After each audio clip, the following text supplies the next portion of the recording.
So now we start today's shit, and I want to hear a Nekuda. Be'emes says, what the Alter Rebbe is going to say here in Perek Vav, if I recall correctly, L'cheiri he's going to speak more about Rucha in Ches Tes and Yud, but I don't know. You learn Shari Yichud, you don't understand one word. So what's new? It's Teir. The Nekuda they want to say now is Havayu Elokim, and it requires a short Hakdama, okay? What's the difference between no Kabbalah and Yeh Kabbalah? What's the difference between before Kabbalah and after Kabbalah? There's many differences. The difference that we need to have right now is in Sfiris. First of all, Hashem can do whatever He wants. There's no such thing He has to. There's no such thing as this is the way it has to be. I can do whatever He wants. Nevertheless, the fact of the matter is, He can do whatever He wants, Take, but He clearly created the world using helpers. Garments. Which of course challenges Achdus Hashem. Like the Rambam writes, what's the earliest origins of Avodah Zarah? The earliest origins of Avodah Zarah is that they saw the Eibishter's Chala covered. So they Chav Mazal, they said if the Eibishter's honoring Chav Mazal, we should honor them as well. Okay, so it became Avodah Zarah, but the Eibishter's Kavanah was not to create Avodah Zarah. The Eibishter's Kavanah that there should be an infinite people. You want to join us?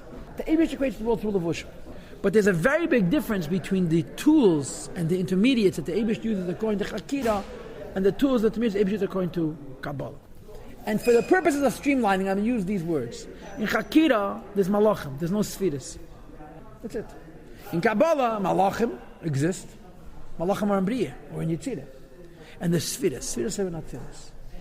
The difference between Malachim and Sfiris is very simple. Malachim are Nevrayim. Malachim are creations. They're spiritual creations. They're things with limits, time, space, personality. Could even be Avedas. About punishing them and so forth. So, Malachim are Nevrayim, creations. Malachim are creations that help the Eibishter create the world. Kechavim Mazolas, Ayin Sodom, they're creations. Help the Eibishter govern the world. Since they're creations, they're limited. Because they're limited, when the Eibishter uses them, it's the Pshat, they're not one with the Eibishter. Begilui. Of course, everything is one with the Eibishter. We're talking about Begilui. He's using them. Like you have in Tanya in a few places, that during a Shlichas, a Malach is called Hashem, but before and after a Shlichas, the Malach is a Malach. Right? B'shas the Shlichas, the Eibishter is mevatel the Malach to himself, but not that the Malach is be'etzem batel to Hashem. The Malach is be'etzem ha'metzias. But then Hashem is mevatel the Malach to him, b'shas ha-Shlichas, not before, not after. What happens if the Eibishter uses two Malachim together to do a Shlichas? Like by Avram Avinu. He used three Malachim. So Rashi says b'feidish. Ein Malach echad oizer beis Shlichas. Each Malach has a metzias. Bifnei atzmei. Why? Because they're Nevrayim. So there's several points. First of all, a Malach is not a Lakus, he's a Nivra. It's only the B'shas HaShlichas he be called Shem Mavai because he's bottled the Eibishter. Before and after he's a Metzias. Second of all, when you put two Malachim together, you have two Malachim. And sometimes they can be in conflict. Malach Mechol and Malach Avril are opposites. Fire and water. They shouldn't burn each other or extinguish each other, but they're never going to be one. Then comes Kabbalah. Kabbalah speaks about Sfiris. There's an essay from the Alter Rebbe which is published in the Igros Kodesh, which the Alter Rebbe explained to the Goyim when he was in jail what's Taish Sfiris. And the Alter Rebbe used the Lashon, they're like lights from a source. There are different lights from the same source. You have different lights, but they're coming from the same source. Not only are they one because the source is one, they're one because the lights are one. Totally opposite. First of all, they're not malachim. They're not separate entities that Hashem is using. They're whole mitzvahs that they're expression of the Eibishter. Second of all, not only are all of them one with the Eibishter, all of them are one with one another. And this Pshat Havayu Elokim. Havayu Elokim doesn't only mean that Havayu is one malach and Elokim is a different malach. And because the Eibishter is one, he makes Havayu and Elokim cooperate. Havayu and Elokim are not malach, Havayu and Elokim are Sfiris. And Sfiris, Lachatchila, are coming from one Eibishter, but in the Sfiris themselves there's Achdus. There's Achdus, first of all, the Sfiris are one with the Mocker of the Sfiris. And second of all, the Sfiris are one with each other, that you don't have in Malach. This is another whole point in Achdus. It's not the Achdus of the world, because Hashem is creating the world every second. It's not the Achdus of the world, because the only reason we exist is because Hashem is hiding. It's the Achdus of the Sfiris that the Eibush is using in creating the world. It's a different union of Achdus altogether. You follow, it's a different point. So, now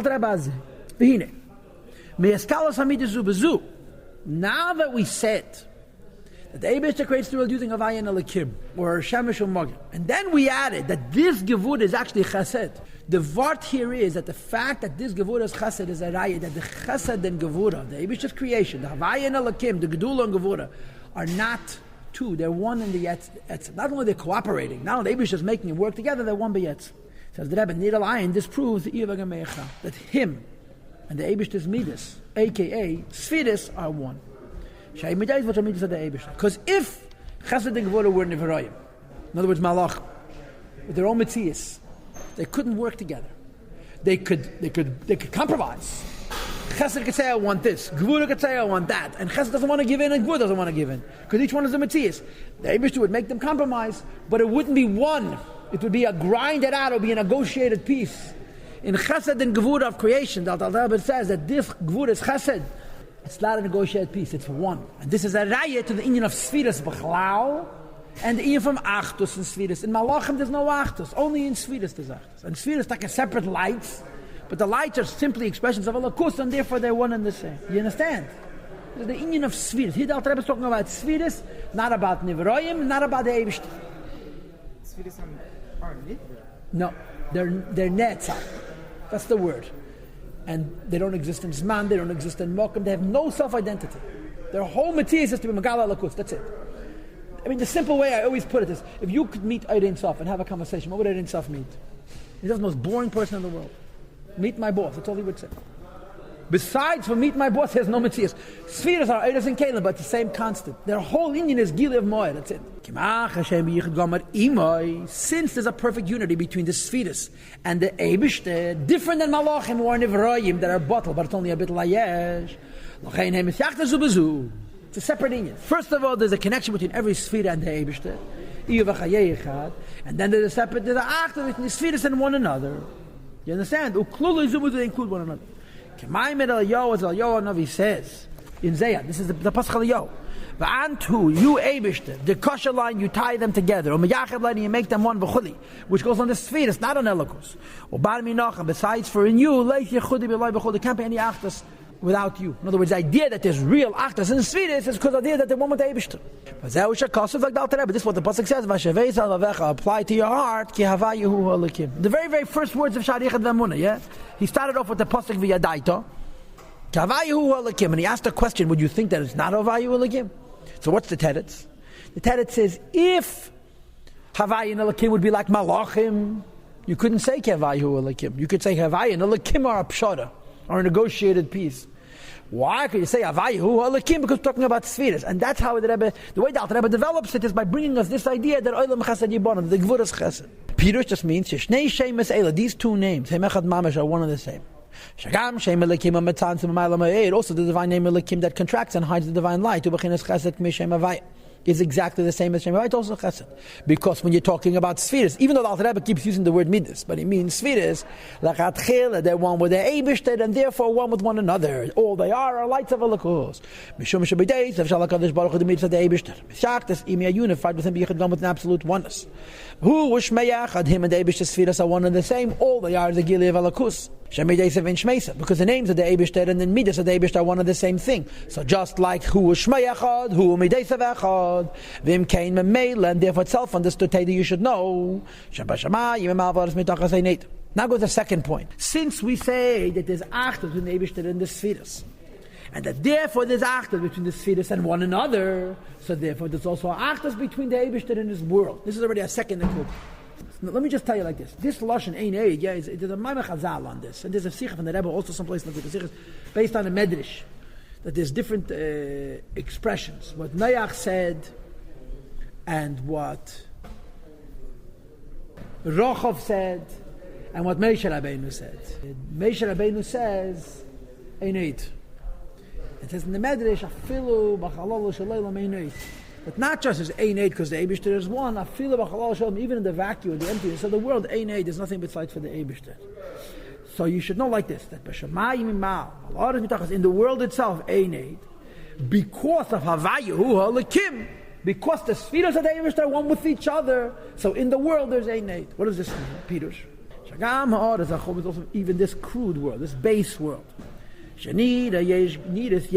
appears to us to be an absolute independent Metzias. To our eyes, you should know it's absolute nothing. Why? Because since we now added to the scheme of the discourse the idea of Havayahu Holakim, what's the Pshat ki Havayahu Holakim? Not just that the Eibush uses the two of them together to create the world, but they themselves are one with one another. Therefore, the world is nothing. Because the divine name Elikim, it's not hiding and contracting on the Gabi Tachteid. Not compared to the Eibush because he and the divine name Elikim, just like he and the divine name Havaya are one. As a consequence, even on the earth and beneath the earth. They don't have a name at all. You can't even call them secondary, because secondary would indicate an indication of secondary status. As is the expression Yehuda v'yoid. Likra, Yehuda v'Eid Likra. Guf shutaf l'gabe neshama v'chai shabbatech, as the body is secondary to the soul, which is inside of itself. The word oid goes on the guf, and he brings that ayah. The Gemara says that when you have a case, a few places in Shas, the Gemara brings a issue, it brings an ayah from a pasuk, and then the Gemara says, and Rabbi Yehuda also says so. The Gemara Yehuda v'Eid Likra. Yehuda is coming to be in addition to the pasuk. I say the pasuk. Who needs Yehuda to say it? So the expression oid comes to denote tafel. Ein oid means there's nothing that's even tafel. Not there's no world. There's no world, not even a status of tafel. And let's keep reading. As it says in Tilim, I praise Hashem with my life. I sing to the Ebish with my goof. The neshama is from Shem Havaya. And what is secondary? Shehu haguf hatafels, the body, which is secondary mishem elakim, from the divine name elakim. So havaya b'chaya goes on the neshama, elelikai be'edi goes on the guf. So we see that the word oid denotes guf, which means that you're from tafel. So you could think that just like in a neshama and a guf, the guf is tafel agabe the neshama. So he explains the visha neshama einam hava guf. Why is the guf considered tafel agabe the neshama? Because the neshama doesn't create the body; the Eibishter does. Miyayin liyesh. Right? He makes the worlds. From a non-existential state into an existential state, and therefore everything is compared to him, nullified altogether. At light of the sun and the sun. What's the oimek of it? What's the tifkeit over here? How should we view Havaya and Elakim? And forgive me, but I want to repeat. It's important for me to do this, okay? You have to understand that the Alter Rebbe is saying that there's two forces that combine to create the world. Havaya creates yesh me'ayin. Elakim is mitzamtzum. And he was madgish in the end of Perek Dalet and Perek Hey. Elakim is not just a tafel Shem Havaya we shouldn't see. Elakim makes the tzimtzum real. But even Moshe Rabbeinu doesn't see Elakus. He's only in Bria and that's the Vahid of Bria, right? That we discussed. So Havaya and Elakim are two collaborative forces that create. Havaya creates yesh me'ayin. Elakim truly creates a tzimtzum and a helam. Now, if Havaya and Elakim were like malachim, then Elakim would make the world at least tafel to the Eibishter. Just like a Elakim is tafel to Havaya. So the world is like a bottle to the Eibishter. And if the Eibishter would reveal himself, the world would become bottle. But as the world stands right now, it's tafel to the Eibishter. But since we say that Havaya or Elakim, and the pshat Havaya or Elakim is that the spheres are one, Hashem doesn't create the world using malachim. Hashem creates the world using spheres. If Hashem creates the world using spheres, and the spheres are one with the Eibishter, and the spheres are one with one another, you can't even say that the world is a bechina void.